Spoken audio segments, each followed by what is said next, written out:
This is our time. Katerina Nestorenko is in the studio. The main news by this hour. 16 people have died and another 29 have been wounded as a result of Russian shelling in the Kyiv region tonight. The highest number of casualties was recorded in the Brovary district. 10 people died there and another 12 were injured. A private house, warehouse facilities, businesses, and several cars were damaged. In the Bucha district, 5 people became victims of the strike and another 13 were wounded. Warehouses and freight transport were damaged. 1 more person died in the Fastiv district and 4 sustained injuries. Police officers, rescue workers, and bomb disposal experts continue to work at the strike sites, and the victims are receiving the necessary medical assistance. 1 person died and 26 were injured as a result of the Russian Federation's attack on Kyiv last night. The victims have shrapnel wounds, contusions, and fractures. An ambulance driver was also injured. 4 people are in critical condition. The aftermath of the attack is being documented in 4 districts of Kyiv. A private house, 2 post offices, a hypermarket, a logistics center for a supermarket chain, a gas station, and cars were damaged. Anti-missile systems are what could have saved the lives of those who died today, stated President of Ukraine Volodymyr Zelenskyy, addressing partners after the Russian Federation's night attack. According to him, it is very important that everyone in the world realizes that delays in deliveries or a lack of readiness to provide anti-missile weapons lead precisely to such terrible casualties and destruction. After all, the main target of this attack was warehouse facilities of civilian enterprises and objects that have nothing to do with the war, a brewing company, building material warehouses. Partners who are not yet ready to help more actively with the supply of interceptors can provide support by adopting new sanctions measures. A significant portion of Russian enterprises involved in the production of ballistic weapons still do not fall under sanctions. For now, new steps are needed from the G7 and the EU, from everyone who supports the protection of lives. Thank you to those who are ready to help in exactly this way. Volodymyr Zelenskyy, President of Ukraine, on Telegram. Russian strikes do not take summer vacations. Support for Ukraine and pressure on the aggressor must also not cease. This is how acting Ukrainian Foreign Minister Andriy Sybiha reacted to the Russian Federation's attack on Ukraine tonight. According to him, every interceptor matters. This is a life-saving tool. Sybiha urged partners to accelerate the adoption of all relevant decisions. It is necessary to deprive Russia of the ability to produce these instruments of ballistic terror.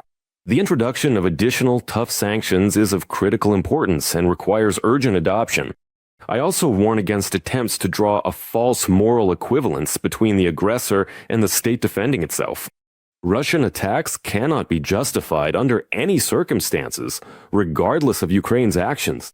On the contrary, Ukraine has the full right to strike legitimate military targets on Russian territory for self-defense in accordance with Article 51 of the UN Charter. Andriy Sybiha, Acting Minister of Foreign Affairs of Ukraine, on the social network X. Over the past 24 hours, Russian troops have launched more than 120 strikes on settlements in the Sumy region. As a result of the shelling, 12 people were injured, including 4 children. This was reported by the National Police of Ukraine. The highest number of casualties was recorded following strikes on Sumy. Medical assistance was needed for children aged 2 to 17, as well as for 3 adults. 2 more people were injured as a result of a drone attack in one of the settlements. Law enforcement officers continue to document the consequences of the shelling and record damage to civilian infrastructure. The number of people injured as a result of the Russian Federation Army's attack on Kharkiv has risen to 9. The enemy struck 2 districts of the city with Banderol jet drones. According to city authorities, damage to 15 private houses and several cars has been recorded. All emergency services are working on the scene. The evening before, the Russian Federation Army attacked a regional children's hospital in Zaporizhzhia. A Russian drone exploded near the surgical building. As a result of the strike, the building's facade was damaged and dozens of windows were shattered. Medical equipment was not damaged by the explosion. Medical staff and children were in the shelter, the hospital administration reported. Windows were blown out in the ophthalmology, surgery, and traumatology departments. The kitchen facility is also located on the ground floor. There's broken glass everywhere there, too. Approximately 36 to 38 windows were shattered. I can't give you an exact number yet. Fortunately, everyone is alive and well. They were in the shelter. Russian forces have changed their tactics for strikes on Ukraine and are increasingly attacking logistics infrastructure. This was stated by the deputy director of the National Institute for Strategic Studies, Vyacheslav Potapenko. According to him, facilities that provide for the daily life of the population are coming under attack, in particular warehouses, gas stations, and supply chains.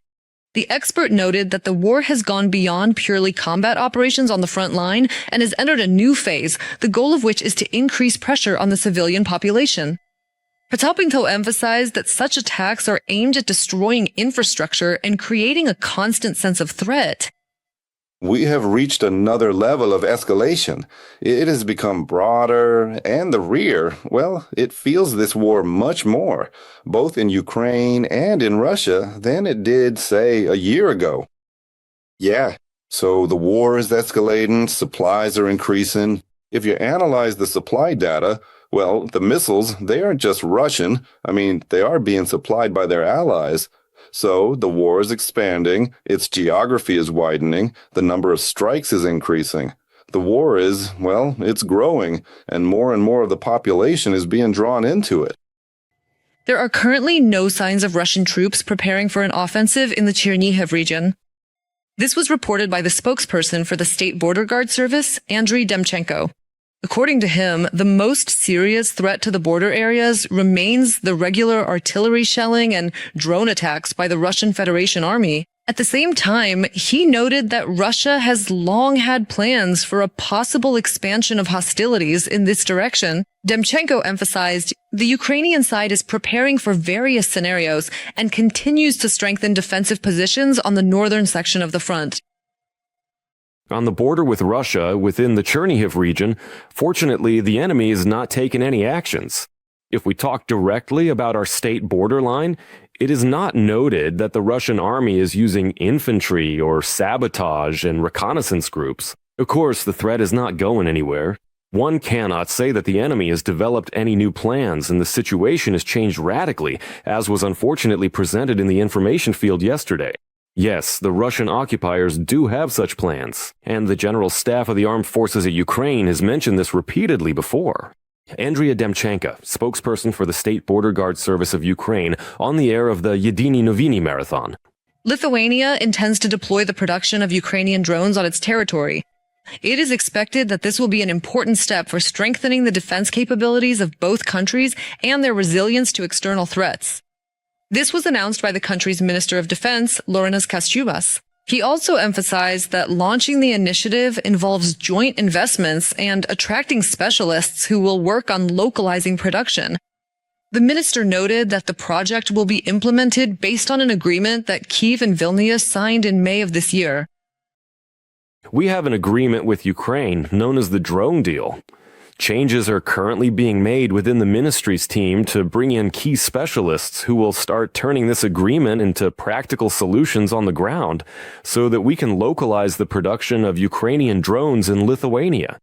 Laurynas Kasčiūnas, Minister of National Defense of Lithuania, in an interview with LRT. Stay at the center of the action wherever you are. Live broadcasts, exclusive projects, and up-to-the-minute reports from around the globe are now on your smartphone. The whole world in one Freedom app. Scan the QR code, download it right now, and get access to important content. Subscribe to UATV English and stay updated on the most important events, top news from Ukraine and all over the world, in-depth analysis, exclusive reports and interviews, all on hand in our channel. Join our community of viewers and stay tuned.